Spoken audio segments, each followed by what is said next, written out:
ഇന്ന് തന്നെ ഡൗൺലോഡ് ചെയ്യൂ. കാണൂ നിങ്ങളുടെ ഫേവറേറ്റ് ഷോസ്. നിനക്കത് ബുദ്ധിമുട്ടാണെങ്കിൽ വേണ്ട, ഞാൻ അങ്ങോട്ട് വരാം. നീ മര്യാദ കാണിച്ചില്ലെങ്കിൽ കുറുപ്പിന് മര്യാദ കാണിച്ചല്ലേ പറ്റൂ പ്രകാശ.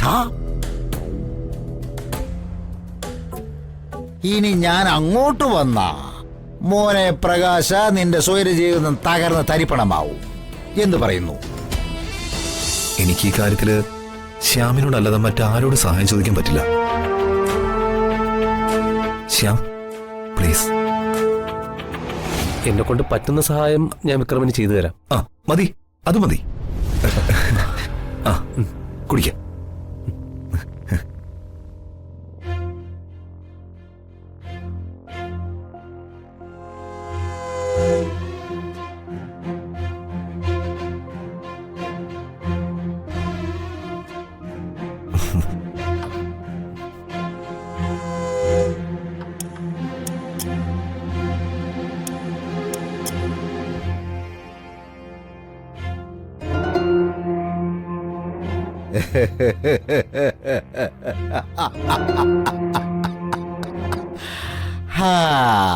ഇതൊരു നല്ല വാർത്തയാടോ.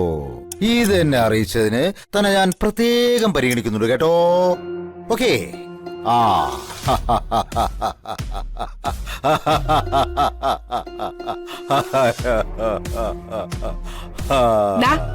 എന്താണ് ഇത്ര ചിരിക്കാൻ?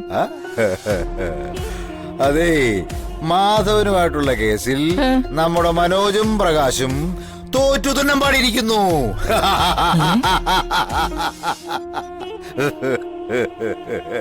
മാധവന് നഷ്ടപരിഹാരമായി പ്രകാശ് 18 ലക്ഷം രൂപയും മനോജ് 25 ലക്ഷം രൂപയും കൊടുക്കാൻ വേണ്ടി വിധി വന്നിരിക്കുന്നു. അതങ്ങനെ വരാൻ പാടുള്ളൂന്ന് ഞാൻ ആറ്റുകാലമ്മച്ചിക്ക് പൊങ്കാല നേർന്നിരുന്നു. അത് നടന്നു കിട്ടി.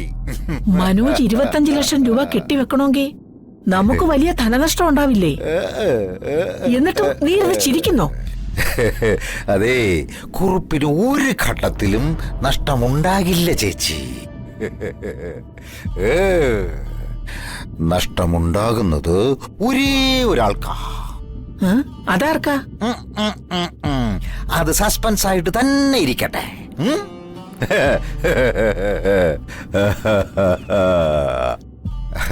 അതെ, അറിയേണ്ട സമയത്ത് അറിയുമ്പോഴല്ലേ അതൊരു ത്രില്ലുള്ളൂ.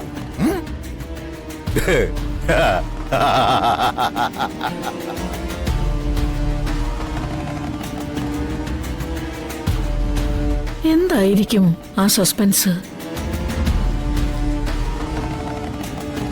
പ്രകാശേട്ടാ ഒന്നിക്ക്, എനിക്ക് കുറച്ച് സംസാരിക്കാനുണ്ട്. ഇനി എന്ത് സംസാരിക്കാനാ? കാര്യങ്ങളൊക്കെ കൈവിട്ടു പോയില്ലേ? അതാ ഇടിവെട്ടി എന്റെ തലയിൽ പാമ്പ് കടിച്ചു എന്ന് പറഞ്ഞ പോലെ ദാ അടുത്ത മാറണം നിന്റെ അമ്മായിച്ചൻ നാറിയ കുറുപ്പ്. കാര്യങ്ങളൊക്കെ ലൈവായിട്ട് അറിഞ്ഞ എന്റെ വിളിയായിരിക്കും. എന്തായാലും എടുക്ക്. ഹലോ കുറുപ്പ് സാറേ. മോനെ പ്രകാശ, നീ പുറത്താണോ അതോ അകത്താണോ എന്നറിയാൻ വേണ്ടി വിളിച്ചതാ. അതെ, ഇന്നെനിക്ക് രണ്ടിലൊന്നറിയണം.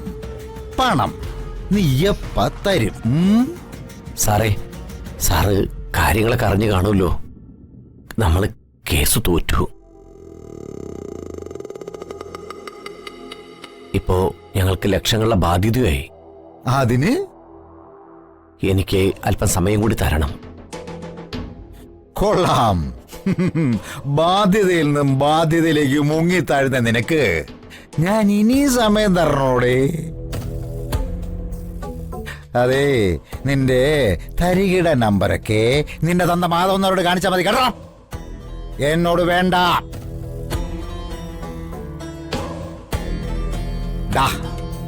ഇനി ഞാൻ പറയുന്നത് നീ ശ്രദ്ധിച്ച് കേൾക്കണം. കോടതിന്ന് നീ വീട്ടിലെത്തിയാലുടൻ നിന്റെ വീടിന്റെ ആധാരവും നിന്റെ പേരിൽ വാങ്ങിയ ഒരു മുദ്രപത്രവും കൊണ്ട് നിന്റെ അച്ചിയും കൂട്ടി നീ എന്റെ വീട്ടിലോട്ട് വരണം.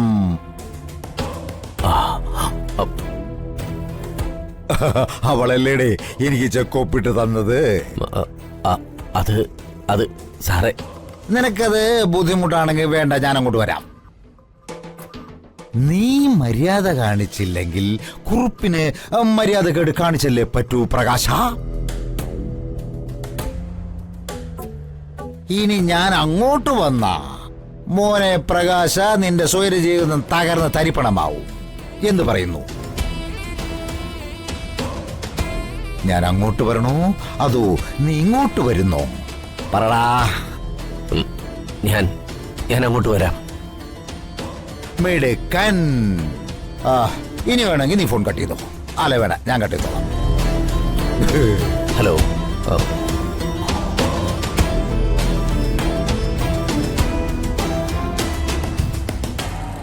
പ്രകാശേട്ടാ, ഇനി നമ്മൾ എന്ത് ചെയ്യും?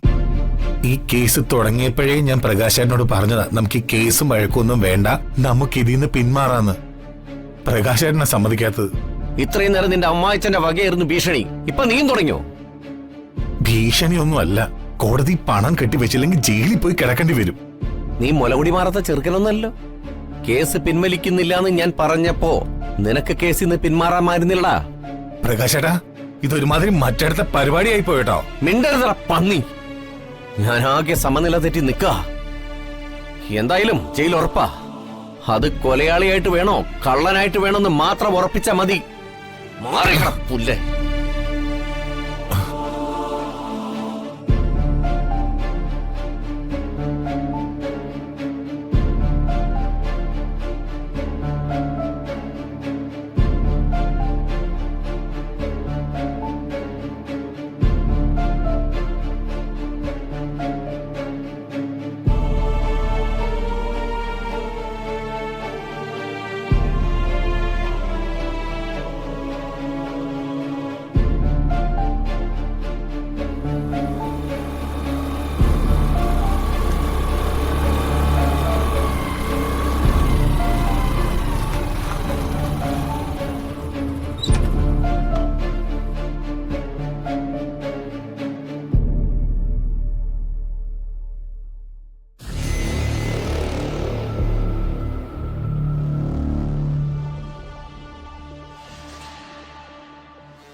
പ്രകാശേട്ടാ, കേസിന്റെ വിധി എന്തായി?